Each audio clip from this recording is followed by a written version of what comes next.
कालू मेहतर के यहाँ चले जाते हैं और महारानी तारा ब्राह्मण के यहाँ भोजन बनाने लगी। अब इधर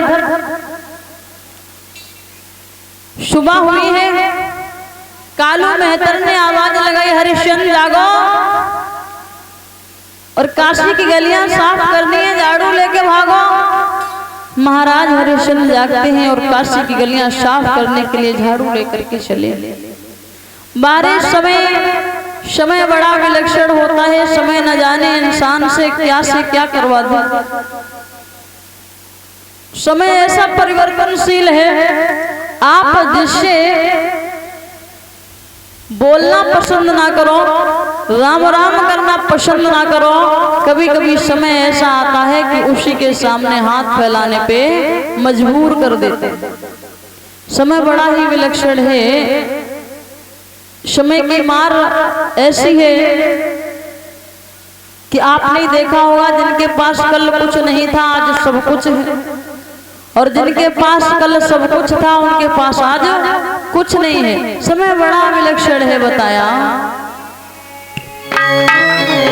बलहारी बलहारी समय गता बलहारी, राजा से बन गए भिखारी, समय गता बलहारी।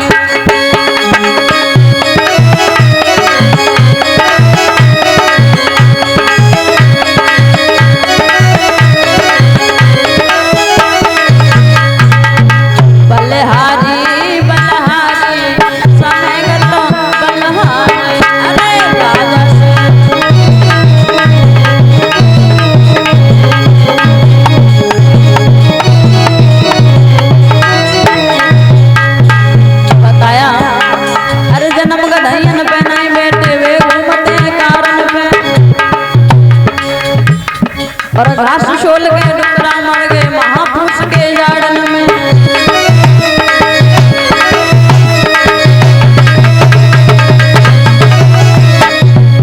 समय अरे एक दिन रावण ने दसों दिशा जीत ली, और एक दिन दसों शीश पड़े रहे रण में, और एक दिन अर्जुन ने महाभारत जीत लो, एक दिन गोपिकाएं लूट ली वन में।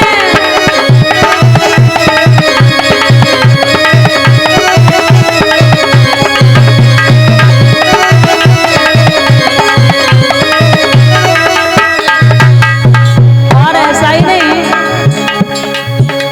अरे एक दिन कृष्णचंद्र भागे थे आधी रात, और एक दिन कंस को पछाड़े आए दिन में, और निकली बात कहा करे मेरे संजू रात, सूरज के तीन बना होते एक दिन में।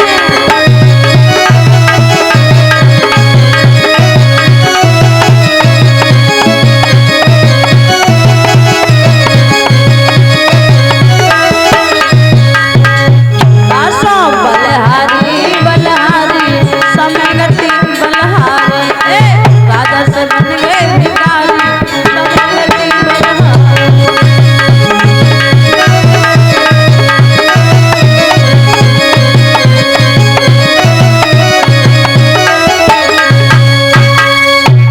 बड़ा ही विलक्षण समय। आज वो अयोध्या नरेश त्रिशंकु पुत्र महाराज हरिश्चंद्र काशी की गलियां साफ करने के लिए चलते हैं, और जैसे ही चले हैं काशी की गलियां साफ करने के बाद पुनः वापस आते हैं। स्नान ध्यान किया, राशन लिया, भोजन बनाते हैं, और जब भोजन करने के लिए बैठते ही हैं कि विश्वामित्र जी को चैन नहीं पड़ा। बूढ़े ब्राह्मण के वेश में आते हैं और आवाज लगाने लगे, कोई है, मुझे बहुत तेज भूख लगी है, मैं बहुत दिनों से भूखा हूँ, मुझे भोजन दे दो। महाराज हरिश्चंद्र के कानों में आवाज पहुंची तो महाराज हरिश्चंद्र ने वही भोजन उठा करके देते रहे। ये प्रक्रिया 1-2 दिन नहीं 26 दिन तक चलती रही। 27वां दिन हुआ। कालू मेहतर ने जवाब दिया हरिश्चंद्र से कि हरिश्चंद्र जाओ वारुड़ी नदी से जल लेकर के आओ। महाराज हरिश्चंद्र ने घड़े को उठाया, नदी पर पहुंचे हैं, घड़ा तो भर लिया, लेकिन भोजन न मिलने के कारण शरीर में इतनी सामर्थ्य नहीं है, इतनी ताकत नहीं, इतनी शक्ति नहीं है जो उस घड़े को उठा सके। जैसे ही देखा है तब तक देखते हैं कि कोई आ रहा है। सामने पहुंची तो वो महारानी तारा है। विचार करने लगे हैं कि बाहरी पार ब्रह्म परमेश्वर मुझ पे जब भी कोई मुसीबत आती है हर बार मेरी रानी आकर के मुझे सहारा देती है। आज जैसे ही समझाते हुए कहा है तारा से ही तारा मेरी इस घड़ी को उठवा। तारा ने जवाब दिया है महाराज मैं एक ब्राह्मण के घर का घड़ा लिए हूँ, आप एक मेहतर के घर का घड़ा लिए हो। अगर मैंने आपकी इस घड़ी को हाथ लगाया तो मेरा धर्म नष्ट हो जाएगा। तो हे महाराज मैं आपकी इस घड़ी को उठवा तो नहीं सकती हूँ, लेकिन हाँ आपको एक उपाय बताती हूँ। आप अपने हृदय तक जल में घुल जाइए और आसानी से इस घड़ी को उठा लीजिए। महाराज हरिश्चंद्र कहने लगे तारा आज मैं समझ गया कि जब समय खराब होता है तो अपने भी साथ छोड़ने लगते हैं। तारा ने जवाब दिया महाराज ऐसा क्यों बोल रहे हो, अगर ऐसा ही होता तो मैं अयोध्या से काशी तक आपके साथ बिकने के लिए नहीं आती। इतना कहने के बाद महारानी तारा तो चली आती है। महाराज हरिश्चंद्र ने ऐसा ही किया, उस घड़े को तो उठा लिया, लेकिन शरीर में इतनी सामर्थ्य नहीं है, इतनी ताकत नहीं है जो उस घड़े को कालू मेहतर तक पहुंचा सके। थोड़ा आगे बढ़ते हैं, एक ठोकर लगती है, घड़ा गिर जाता है, फूट जाता है। महाराज हरिश्चंद्र जैसे ही आए हैं वहां से कालू मेहतर ने पूछा कहो हरिश्चंद्र घड़ा कहाँ है।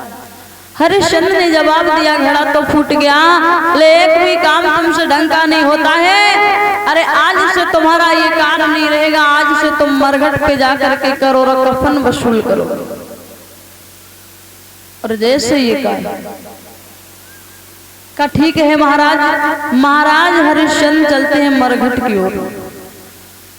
अब इधर एक दिन की बात है, महारानी तारा भोजन बना रही है, ब्राह्मण देव आते हैं। एक बात की तारा जब से तुम्हारा पुत्र आया है खेलता रहता है, इससे कहो कि बाग में जाए और पुष्प लेकर के आए। महारानी तारा ने रोहतास से कहा लाला चले जाओ। कहाँ जाना है, बोले पुष्प बाग में जाना है और पुष्प लेकर के आना है। उसी से मैं रोहतास अपनी मैया के कहने से चला है